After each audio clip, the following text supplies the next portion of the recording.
اعوذ باللہ من الشیطان الرجیم بسم اللہ الرحمن الرحیم ان اللہ وملائکتہ یصلون علی النبی یا ایہا الذین آمنوا صلوا علیہ وسلموا تسلیما الصلاۃ والسلام علیک یا سیدی یا رسول اللہ وعلی آلک واصحابک یا حبیب اللہ الصلاۃ والسلام علیک یا نبی اللہ وعلی آلک واصحابک یا رحمتا للعالمین۔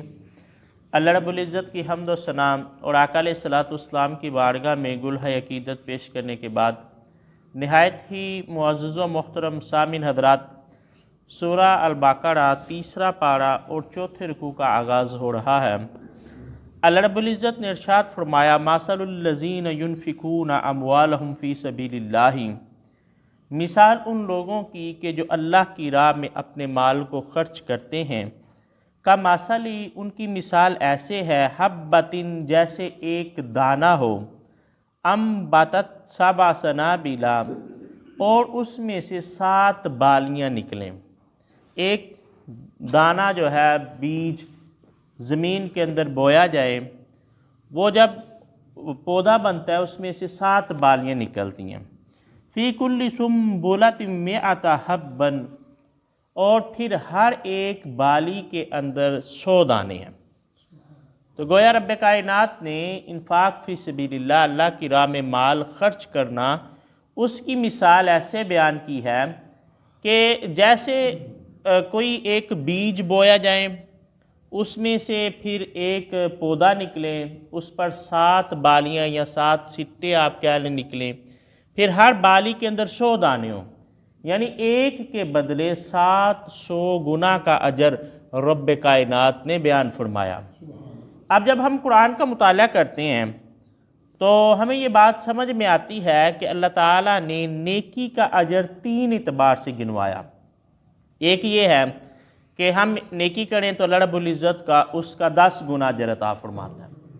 دوسرا، آیت کے پہلے حصے میں کہ ہم ایک صدقہ کرتے ہیں ایک چیز، اللہ رب العزت اس کے بدلے میں 700 گنا اجر عطا فرماتا ہے۔ تیسرا، یہاں رب کائنات نے فرمایا واللہ یضاعف لمن یشاء، اور جس کے لیے اللہ چاہے 700 گنا سے بھی بڑھا دیں۔ گویا 3 طرح کا جو ہے وہ اجر ملا، کم از کم جو ملا وہ 10 گنا، اس سے زیادہ جو ملا وہ 700 گنا، اور کچھ تو ایسے ہیں کہ جن کے ساتھ اللہ نے حساب ہی نہیں رکھا، بغیر حساب کے انہیں اجر عطا فرمایا۔ اب مفسرین اکرام نے اس کی مختلف تعویلیں جو ہیں وہ بیان کی کہ یہ فرق کیوں ہے۔ پہلا انہوں نے کہا کہ جو حساب سے اللہ کی راہ میں خرچ کرتے ہیں، اللہ ان کو حساب سے اجر عطا فرماتا ہے، اور جو بغیر حساب اللہ کی راہ میں خرچ کرتے ہیں، اللہ بھی انہیں بغیر حساب کی اجر عطا فرماتا ہے۔ دوسری تعویل انہوں نے یہ بیان کی کہ اس کا دار و مدار انسان کی نیت پر ہے، کہ انسان کس نیت سے خرچ کر رہا ہے۔ عام خرچ کرنے والا جو ہے اس کے لیے 10 گنا اجر ہے، کہ وہ ایک چیز خرچ کرتا ہے یا ایک نیکی کرتا ہے، اللہ اسے 10 گنا اجر عطا فرماتا ہے۔ لیکن اگر دل کے اندر اخلاص طاقتور ہو جائے، اخلاص زیادہ ہو جائے، تو پھر اللہ رب العزت اس کو 700 گنا اجر عطا فرماتا ہے۔ لیکن اگر اخلاص اس قدر قوی ہو کہ کوئی شعبہ، کوئی اور چیز مد نظر نہ ہو، فقط اللہ کی رضا ہی سامنے ہو، تو پھر اللہ بغیر حساب کے اس کو اجر عطا فرماتا ہے، پھر اس کے ساتھ حساب نہیں ہے کہ کتنا اجر اللہ نے اس کو دیا۔ تیسری تعویل مفسرین اکرام نے اس کی یہ بیان کی کہ دیکھا جائے گا کہ بندے نے کس حالت کے اندر خرچ کیا۔ اس کی مثال انہوں نے دی، مثال کے طور پر ایک آدمی جو ہے اس کے پاس بہت مال ہے، اربوں پتی ہیں، اور فقیر کو 2 روٹی چاہیے، وہ اسے دے دیتا ہے۔ اب اس نے چونکہ اس کے پاس بہت زیادہ مال ہے، 2 روٹی دینے سے اس کو کوئی فرق محسوس نہیں ہوا، اس کو اللہ 10 گنا اجر عطا فرمائے گا۔ ایک متوسط طبقے کا آدمی ہے کہ جس کے پاس بہت زیادہ مال نہیں ہے، وہ جب فقیر کو دیتا ہے تو اللہ اس کو 700 گنا کا اجر عطا فرماتا ہے۔ اور تیسرا خرچ کرنے والا وہ ہے کہ جس کے پاس تھیں ہی 2 روٹیاں، جو اس کی اپنی ضرورت کی تھیں۔ جب سائل نے سوال کیا تو اس نے اپنی ضرورت کو نہیں دیکھا، اس نے اپنی پوری جمع پونجی ہی فقیر کے حوالے کر دی۔ اب اللہ اس کو بغیر حساب کے اجر عطا فرماتا ہے کہ اس کو ضرورت تھی، وہ خود جو ہے حاجت مند تھا، اس کے باوجود اس نے اللہ کی راہ میں خرچ کیا، تو پھر اللہ رب العزت بھی فرماتا ہے کہ میں اس کو بغیر حساب کے اجر عطا فرماتا ہوں۔ یہ مثالیں یقیناً صحابہ کرام علیہم رضوان کی زندگیوں میں بھی ہمیں ملتی ہیں کہ حضرت ابوبکر صدیق ایسے ہیں کہ جب وہ خرچ کرنے پہ آتے ہیں غزوہ تبوک کے موقع پر، تو پھر کچھ بھی نہیں رکھا، سارا کچھ ہی آقا علیہ الصلوۃ والسلام کی بارگاہ میں، آقا علیہ الصلوۃ والسلام کے قدموں پر جو ہے وہ نچھاور کر دیتے ہیں۔ تو یہ مثال اللہ رب العزت نے فرمائی، واللہ واسع علیم، اور اللہ رب العزت وسعت والا، علم والا ہے۔ الذین ینفقون اموالہم، وہ لوگ جو مال خرچ کرتے ہیں فی سبیل اللہ، اللہ کے راہ میں، ثم پھر لا نہیں، یتبعون ما انفقوا منا ولا اذن، پھر وہ اس کی پیروی نہیں کرتے تکلیف پہنچانے میں نہ احسان جتلانے میں۔ یہاں رب کائنات نے اللہ کی راہ میں خرچ کرنے کا اصول بیان کیا۔ پہلا اصول تو پچھلی آیت سے ہمیں سمجھ آیا کہ جب بھی خرچ کریں اخلاص کے ساتھ کریں، کہ جب اخلاص کے ساتھ خرچ کریں گے تو اللہ رب العزت بغیر حساب کے اجر عطا فرمائے گا۔ دو اصول یہاں بیان ہوئے کہ جب تم خرچ کرو تو تمہارا مقصد یہ نہ ہو کہ کسی پر احسان کیا جائے یا کسی کو تکلیف پہنچائی جائے۔ جیسے ہمارا جو مزاج بن گیا، ہم یہ چاہتے ہیں کہ ہم نے چونکہ مشکل وقت میں اس بندے کا ساتھ دیا، اس کے کام آئے، اب یہ ہمیں جو ہے ہر جگہ پہ ہمارا احترام کرے۔ اب آپ نے سنا ہوگا کئی لوگوں کی زبان سے، وہ کہتے ہیں جی یار اس بندے کے ساتھ میں نے بڑا نیکی کا معاملہ کیا تھا، آج یہ بھول گیا۔ تو ہم نے کیا کیا؟ ہم نے احسان کو جتلا دیا۔ حالانکہ نیکی تو اللہ کی رضا کی خاطر کرنی چاہیے، بندوں سے اس کے اجر کی امید نہیں رکھنی چاہیے۔ جب بندوں سے اجر کی امید رکھیں گے تو پھر ہماری نیکی جو ہے وہ اخلاص کے درجے سے نکل جاتی ہے۔ تو رب کائنات نے فرمایا کہ جب تم اللہ کی راہ میں خرچ کر دو تو پھر اس کے بعد کسی پر جتلاؤ نہیں، کسی کو یہ نہ کہو کہ میں نے تمہارا بڑا کام کیا تھا، اور نہ ہی اسے تکلیف پہنچاؤ۔ ظاہر ہے جب ہم کسی مجمع کے اندر اس بات کے اظہار کریں گے کہ یار یہ دیکھو نا آج یہ بنتا پھرتا ہے، کل کلا جب یہ مجبور تھا تو اس کے کام کون آیا تھا، تو اس کی عزت نفس جو ہے وہ مجروح ہوتی ہے۔ جب عزت نفس مجروح ہوئی تو ہم نے اس کو تکلیف پہنچائی، تو اللہ نے فرمایا اگر تم نے بعد میں یہ کرنا ہے کہ احسان جتلانا ہے یا اسے تکلیف پہنچانی ہے تو پھر تم ایسا اللہ کی راہ میں خرچ نہ کرو۔ لہم اجرہم اس کا یہ ارادہ نہ ہو کہ نہ وہ کسی کو تکلیف پہنچائے نہ وہ کسی پر احسان جتلائے۔ لہم اجرہم عند ربہم، تو پھر اس کا اجر اس کے رب کے پاس ہے۔ ولا خوف علیہم ولا ہم یحزنون، پھر نہ تو اسے کوئی خوف ہوگا نہ وہ غمگین ہوگا۔ خوف اور غم دو لفظ استعمال ہوئے۔ مفسرین اکرام فرماتے ہیں کہ خوف انسان کو اپنی جان کا ہوتا ہے اور غم اپنے سے وابستہ لوگوں کا ہوتا ہے۔ آپ نے سنا ہوگا کہ بندہ اپنی جان کے حوالے سے کہتا ہے جی مجھے خوف ہے، اندیشہ ہے، اور جب کوئی بچہ فوت ہو گیا، کوئی قریبی فوت ہو گیا تو بندہ کہتا ہے جی میں اس کے غم میں ہوں۔ تو جو انسان سے تعلق رکھنے والے ہیں ان کا انسان کو غم ہوتا ہے، اپنی ذات کا بندے کو خوف ہوتا ہے۔ تو فرمایا جو بغیر کسی کے کو جتلانے کے یا احسان کرنے کے یا تکلیف پہنچانے کے اللہ کی راہ میں خرچ کرے گا، پھر اللہ اس سے یہ دونوں چیزیں دور کر دے گا، نہ اس کو خوف ہوگا نہ وہ غمگین ہوگا۔ اس آیت کے حوالے سے مفسرین اکرام نے کہا کہ یہ آیت حضرت عثمان غنی اور حضرت عبد الرحمن بن عوف رضی اللہ تعالیٰ عنہما کے بارے میں نازل ہوئی۔ بالخصوص حضرت عثمان غنی غزوہ تبوک میں 1000 لدے ہوئے اونٹ آقا علیہ الصلوۃ والسلام کی بارگاہ میں پیش کرتے ہیں، اور حضرت عبد الرحمن بن عوف 4000 دینار آقا علیہ الصلوۃ والسلام کی بارگاہ میں پیش کرتے ہیں۔ اور دینار جو ہے یہ سونے کا سکہ تھا، جو چاندی کا سکہ تھا وہ درہم ہے۔ تو حضرت عبد الرحمن ابن عوف اندازہ کریں 4000 درہم آقا علیہ الصلوۃ والسلام کی بارگاہ میں پیش کرتے ہیں۔ تب اللہ رب العزت ان کے حق میں یہ آیت نازل کرتا ہے کہ یہ وہ لوگ ہیں کہ جن کا اجر ان کے رب کے پاس ہے، نہ انہیں کوئی خوف ہے نہ یہ غمگین ہے۔ اور حضرت عثمان غنی رضی اللہ تعالیٰ عنہ کے بارے میں تو میں کہتا ہوں کہ آپ ایسی شخصیت ہیں کہ جن کے مال نے انہیں کئی دفعہ نفع پہنچایا۔ حالانکہ عموماً مال جو ہے وہ وبال جان بن جاتا ہے، لیکن آپ کے مال کی وجہ سے کئی دفعہ اللہ کے رسول صلی اللہ علیہ وآلہ وسلم نے فرمایا عثمان تم نے جنت کو خرید لیا، کئی دفعہ کہا یار اے عثمان اس نیکی کی وجہ سے اللہ نے تمہارے اگلے گناہ بھی معاف کر دیے، تمہارے پچھلے گناہ بھی معاف کر دیے۔ تو ان کا یہ جو جذبہ تھا کہ اللہ کی راہ میں مال خرچ کرتے، پھر اللہ رب العزت کی طرف سے ان کے لیے یہ بشارت ہوئی۔ تو حضرت عثمان رضی اللہ تعالیٰ عنہ، ایک واقعہ موضوع سے ہٹ کر یاد آ گیا۔ اللہ کے رسول صلی اللہ علیہ وآلہ وسلم تشریف فرما ہیں، اور انداز یہ ہے کہ تھوڑا سا گھٹنا جو ہے وہ ننگا ہے۔ گھٹنا جو ہے وہ ستر کے اندر شامل ہوتا ہے، ناف سے لے کر گھٹنے سے نیچے تک لباس کا ہونا ضروری ہے، اگر اس سے کم ہوگا تو یہ درست نہیں ہے۔ تھوڑا گھٹنا ننگا تھا، حضرت ابوبکر صدیق تشریف لائے، آپ کے بیٹھ گئے، پھر حضرت عمر فاروق آئے، وہ بھی آ کے بیٹھ گئے۔ پھر جب حضرت عثمان غنی کی باری آئی تو آقا علیہ السلام نے پوچھا اب کون آیا؟ تو بتایا گیا جی عثمان آیا۔ اللہ کے رسول صلی اللہ علیہ وسلم نے اپنا لباس درست کیا اور صحیح طریقے سے بیٹھ گئے، پھر کہا جی عثمان کو بلاؤ۔ حضرت عثمان غنی آئے، کچھ دیر بیٹھے، پھر چلے گئے۔ تو حضرت ابوبکر صدیق اور عمر فاروق کہنے لگے یا رسول اللہ علیہ وسلم سمجھ نہیں آئی، ہم بھی آئے تھے تو آپ بے تکلف انداز میں ہی رہے، جب عثمان آیا تو آپ نے بڑا اہتمام کیا۔ تو اللہ کے رسول صلی اللہ علیہ وآلہ وسلم نے فرمایا میرے صحابہ عثمان ایسی شخصیت ہیں کہ جن سے اللہ کے فرشتے بھی حیا کرتے ہیں، تو اس لیے میں نے ان کی حیا میں جو ہے وہ اپنے جو بے تکلفی کا انداز ہے اس کو چھوڑ دیا۔ تو کئی دفعہ ان کو ان کے مال کی وجہ سے فائدہ ہوا۔ اللہ نے فرمایا اگر تم نے یہ کرنا ہے، احسان جتلانا ہے یا تکلیف پہنچانی ہے، تو پھر تم مال خرچ نہ کرو، قول معروف، پھر تم اچھی بات کہہ دو۔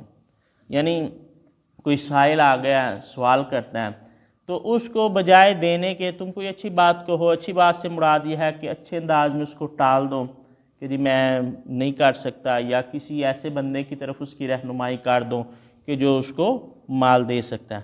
وَمَغْفِرَةٌ، اور درگزر کرنا، خیر من صدقۃ، اس صدقے سے بہتر ہے، یتبعھا، کہ جس کے بعد ستایا جائے، سنایا جائے۔ اللہ نے فرمایا کہ اگر تم نے بعد میں سنانا ہی ہے صدقہ کر کے تو پھر اس سے بہتر ہے تم درگزر کر دو، نظر انداز کر دو اور اس سے اچھی بات کرو۔ اذن اگر تم نے اس کو تکلیف دینی ہے، واللہ غنی حلیم، اور اللہ تعالیٰ بے پرواہ حلم والا ہے۔ یا ایھا الذین آمنوا، ہے وہ لوگوں جو ایمان لائے ہو، لا تبطلوا صدقاتکم، اپنے صدقات کو ضائع نہ کرو، بالمن، احسان جتلا کر، والاذی، اور تکلیف دے کر۔ بارہا اللہ نے اس موضوع کو بیان کیا کہ اگر تمہارا یہ ارادہ ہے تو پھر تم صدقہ نہ کرو۔ پھر کہا اگر تم نے ایسا کیا تو تم نے اپنے صدقات کو ضائع کر دیا۔ کالذی، اس شخص کی مثال ایسے ہے، ینفقو، جو خرچ کرتا ہے، مالہ، اپنا مال، رعاء الناس، لوگوں کو دکھانے کے لیے۔ اگر تم نے تکلیف پہنچانی ہے تو پھر تم نے اللہ کی رضا کے لیے نہیں، لوگوں کو دکھانے کے لیے جو ہے وہ مال خرچ کیا۔ ریاکاری ایسا جرم ہے کہ جس کو شرک خفی بھی کہا گیا۔ اللہ کے رسول صلی اللہ علیہ وآلہ وسلم صحابہ کی مجلس میں آئے، پوچھا میرے صحابہ کس بارے میں بات کر رہے ہوں؟ صحابہ کہنے لگے یا رسول اللہ علیہ وسلم ہم فتنہ دجال کے بارے میں بات کر رہے ہیں کہ بہت بڑا فتنہ ہے دجال کا فتنہ۔ تو اللہ کے رسول صلی اللہ علیہ وآلہ وسلم نے فرمایا اے میرے صحابہ کیا میں تمہیں فتنہ دجال سے بھی بڑے فتنے کی خبر نہ دوں؟ صحابہ نے کہا یا رسول اللہ علیہ وسلم آپ ضرور بتائیں کہ فتنہ دجال سے بھی بڑا فتنہ کیا ہے؟ تو اللہ کے رسول صلی اللہ علیہ وآلہ وسلم نے فرمایا شرک خفی۔ صحابہ نے کہا یا رسول اللہ علیہ وسلم یہ شرک خفی کیا ہے؟ تو آقا علیہ السلام نے فرمایا شرک خفی یہ ہے کہ بندہ نیکی کرے لیکن اس کا مقصود اللہ کی رضا نہ ہو، کوئی اور مقصد ہو، لوگوں کو دکھانا مقصد ہو، لوگوں کو راضی کرنا مقصد ہو۔ اگر یہ ہے تو پھر تم شرک خفی کے اندر مبتلا ہو گئے ہو۔ اور امام غزالی رحمۃ اللہ علیہ نے فرمایا کہ اگر تمہاری مسجد کی نماز اور گھر کی نماز میں فرق آ جائے کہ مسجد میں پڑھو تو بڑی خشوع و خضوع کے ساتھ پڑھو، گھر میں پڑھو تو نماز میں جی نہ لگے، جلد بازی میں پڑھو، تو پھر سمجھ جاؤ کہ تم شرک خفی کے اندر مبتلا ہو گئے ہو۔ اور حضرت اقبال رحمۃ اللہ علیہ تو اس سے بھی آگے کی بات کرتے ہیں، آپ فرماتے ہیں تو جو سرب سجدہ ہوا کبھی تو زمین سے آنے لگی صدا، تیرا دل تو ہے صنم آشنا، تجھے کیا ملے گا نماز میں۔ کہ جب ہم نے سجدہ کیا تو ہمارے ذہن میں اگر خیالات ہیں تو ہم نے ان خیالات کی پوجا کی، ہم نے مالک کے سامنے سر کو نہ جھکایا۔ تو میں یہ بات کر رہا ہوں کہ ریاکاری جو ہے لوگوں کو جو دکھانا ہے یہ اعمال کو ضائع کر دیتے ہیں۔ اللہ کے رسول صلی اللہ علیہ وآلہ وسلم نے فرمایا کہ قیامت کے دن ایک شخص کو لایا جائے گا، اللہ اس سے پوچھے گا میرے بندے بتا تو نے دنیا میں کیا کیا؟ وہ کہے گا یا اللہ میں نے بڑی سخاوت کی، جو بھی میرے در پر آیا میں نے کبھی اس کو خالی نہیں جانے دیا۔ تو اللہ رب العزت فرمائے گا میرے بندے تیرا مقصد یہ تھا کہ لوگ یہ کہیں جی بڑا سخی ہے، تو لوگوں نے تیرے لیے دنیا میں یہ کہہ دیا ہے، آج تیرے لیے میرے پاس کوئی اجر نہیں، فرشتوں کو حکم ہوگا کہ اس کو جہنم کی طرف لے جاؤ۔ اسی طرح عالم دین کو لایا جائے گا، اللہ اس سے پوچھے گا تو نے کیا کیا؟ وہ کہے گا یا اللہ تیرے دین کے لیے کام کرتا رہا، جب بھی کسی نے بلایا میں گیا۔ اللہ فرمائے گا تیرا مقصد یہ تھا کہ لوگ کہیں جی بڑا علم والا ہے، بڑا علامہ ہے، تو لوگوں نے تیرے ساتھ یہ معاملہ کیا، آج تیرے لیے کوئی اجر نہیں ہے۔ اسی طرح شہید کو لایا جائے گا، اللہ اس سے پوچھے گا تو نے کیا کیا؟ وہ کہے گا یا اللہ تیرے دین کی سربلندی کے لیے اپنا سر کٹا دیا ہے، اپنا خون جو ہے وہ پیش کیا ہے۔ اللہ فرمائے گا تیرا مقصد یہ تھا کہ لوگ کہیں جی بڑا بہادر ہے، بڑا نڈھیڑا ہے اور بڑی بہادری سے لڑتا ہے، لوگوں نے تیرے بارے میں یہ کلمات کہی ہیں، آج تیرے لیے میرے پاس کوئی اجر نہیں، فرشتوں کو حکم ہوگا اس کو جہنم کی طرف لے جاؤ۔ تو ریاکاری جو ہے یہ انسان کے اعمال کو ضائع کر دیتی ہے کہ جب بھی مال خرچ کرے، وہ کہتے ہیں کہ دائیں ہاتھ سے خرچ کریں تو بائیں ہاتھ کو خبر بھی نہ ہو، اتنی یعنی چھپا کر جو ہے وہ مال کو خرچ کرنا چاہیے۔ اور مفسرین اکرام نے فقہا نے یہ تخصیص ضرور کی، انہوں نے کہا کہ جو صدقات واجبہ ہیں وہ علی اعلان دینے چاہیے۔ صدقات واجبہ سے مراد زکوٰۃ ہے تاکہ لوگوں کو ترغیب ہو کہ جی زکوٰۃ دینی ہوتی ہے، اور جو نوافل ہیں وہ چھپا کے دینے چاہیے کیونکہ اس میں ظاہر کرنے کا کوئی مقصد نہیں ہے۔ یا دوسرا انہوں نے کہا کہ اگر لوگوں کو ترغیب دینا ہو، مثلا مسجد کا کام ہو رہا ہے تو ایک بندہ اٹھ کے کھڑا ہوتا ہے کہ جی میں جی اتنی بوری سیمنٹ دیتا ہوں، اس کا مقصد یہ ہو کہ میری طرف سے دے کے اور لوگ بھی صدقہ کریں، تو پھر ظاہر کرنا جو ہے وہ جائز ہے۔ لیکن اگر یہ مقصود ہو کہ لوگ کہیں جی یہ بڑا مالدار ہے، بڑا سخی ہے، بڑا اللہ کی راہ میں خرچ کرتا ہے، تو پھر وہ صدقہ جو ہے وہ باطل ہو جاتا ہے، اس کا اجر زائل ہو جاتا ہے۔ تو اللہ نے فرمایا وَلَا يُؤْمِنُ بِاللَّهِ، اور وہ ایمان نہیں رکھتا اللہ پر، وَالْيَوْمِ الْآخِرِ، اور آخرت کے دن پر۔ فَمَثَلُهُ، اس کی مثال ایسے ہے کَمَثَلِ، جیسے مثال ہو صفوان علیہ تراب، ایک چٹان کی جس کے اوپر تھوڑی سی مٹی ہے، فَأَصَابَهُ، تو آئی اس کو وابل، زور کا پانی آیا، بارش آئی، فَتَرَكَهُ صَلْدًا، وہ مٹی بہہ گئی اور باقی پتھر ہی بچ گیا۔ اللہ نے فرمایا وہ لوگ جو ریاکاری کرتے ہوئے مال خرچ کرتے ہیں ان کی مثال ایسی ہے کہ جیسے ایک پتھر ہو، انہوں نے خرچ کیا تو تھوڑا سا اوپر مٹی جمع ہو گئی ہے، بارش آئی اس نے اس مٹی کو بہا دیا، پیچھے وہ پتھر ہی رہ گیا، یعنی ان کو کوئی اجر کوئی فائدہ اس سے حاصل نہ ہوا۔ لا يقدرون علی شیء مما کسبوا، ان کی کمائی نے انہیں کچھ بھی نفع نہیں دیا۔ واللہ لا یہدی القوم الکافرین، اللہ تعالیٰ کافروں کو ہدایت نہیں دیتا۔ وَمَثَلُ الَّذِينَ، اور مثال ان لوگوں کی يُنْفِقُونَ أَمْوَالَهُمْ، جنہوں نے مال کو خرچ کیا، أَمْوَالَهُمْ ابْتِغَاءَ مَرْضَاتِ اللَّهِ، مال کو خرچ کیا اللہ کو راضی کرنے کے لیے، ان کا مقصود اللہ کی ذات تھی کہ میرا رب مجھ سے راضی ہو جائے۔ وَتَثْبِيتًا مِّنْ أَنفُسِهِمْ، اور اپنے دل کو جمانے کے لیے، کمثل، ان کی مثال ایسے ہے جنت بربوۃ، جیسے کہ ایک زمین ہو اونچائی پر، اصابہا وابل، اسے زور کا پانی پہنچا، فآتت اکلہا ضعفین، تو اس نے دگنا منافع دیا۔ تھوڑی بلندی پر ایک زمین ہے، اس پر جب بارش پڑی، زور کا می آیا تو اس سے دگنا نفع ہوا، وہ لوگ جنہوں نے اللہ کی رضا کے لیے خرچ کیا۔ فَإِن لَّمْ يُصْبِحْ وَابِلٌ، اور اگر تیز کا می نہ بھی آیا، فَتَل، تھوڑا سا شبنم کا پانی بھی اسے کافی ہے۔ یعنی جن لوگوں نے اللہ کی رضا کے لیے خرچ کیا، بہت مال خرچ کیا تو انہیں دگنا اجر مل گیا۔ اگر بہت مال وہ خرچ نہیں کر سکے، تھوڑا بھی انہوں نے کیا تو اس کا بھی انہیں فائدہ ہوا، نقصان ان کو نہیں ہوا۔ واللہ بما تعملون بصیر، اور اللہ تعالیٰ تمہارے کاموں کو دیکھ رہا ہے۔ آخری مثال اللہ نے بیان کی، اَیَوُدُّ أَحَدُکُمْ، کیا تم میں سے کوئی پسند کرتا ہے ان تکون لہ جنۃ من نخیل، کہ کیا اس کے پاس ہو ایک باغ کھجوروں کا، وعناب، اور انگوروں کا، تجری من تحتہا الانہار، جس کے نیچے ندیاں بہتی ہوں، لہ فیہا من کل الثمرات، اس میں ہر طرح کے پھل ہوں، وأصابہ الکبر، پھر وہ پہنچ گیا مالی جو ہے بڑھاپے کو، جس نے وہ باغ لگایا وہ بڑھاپے کو پہنچ گیا، وَلَهُ ذُرِّيَّةٌ ضُعَفَاءُ، اور اس کی اولاد ابھی چھوٹی ہے، خود وہ بڑھاپے کو پہنچ گیا، اولاد چھوٹی ہے، جو اس نے باغ لگایا اس میں ہر طرح کے پھل موجود ہیں، بالخصوص جن کا ذکر ہوا وہ کھجور اور انگور کے درخت موجود ہیں، فَأَصَابَهَا إِعْصَارٌ فِيهِ نَارٌ، تو آیا اس پر آگ کا بگولا، فَاحْتَرَقَتْ، تو وہ سارا باغ جل گیا۔ اب یہ مثال جو بیان کی گئی، وہ شخص بوڑھا ہو چکا ہے، مطلب اب وہ نئے سرے سے کوشش کر کے باغ نہیں لگا سکتا، اس کی اولاد چھوٹی ہے، کمزور ہے، اس کے اندر بھی اتنی طاقت نہیں کہ وہ اس باغ کو دوبارہ نئے سرے سے کوشش کر کے صحیح کر سکیں۔ اللہ نے فرمایا خود بوڑھا ہے، اولاد چھوٹی ہے، آگ آئی اس باغ کو کھا گئی ہے۔ کذالک یبین اللہ لکم الآیات لعلکم تتفکرون، اللہ اسی طرح تمہارے سامنے نشانیاں بیان کرتا ہے تاکہ تم تفکر کرو، غور کرو۔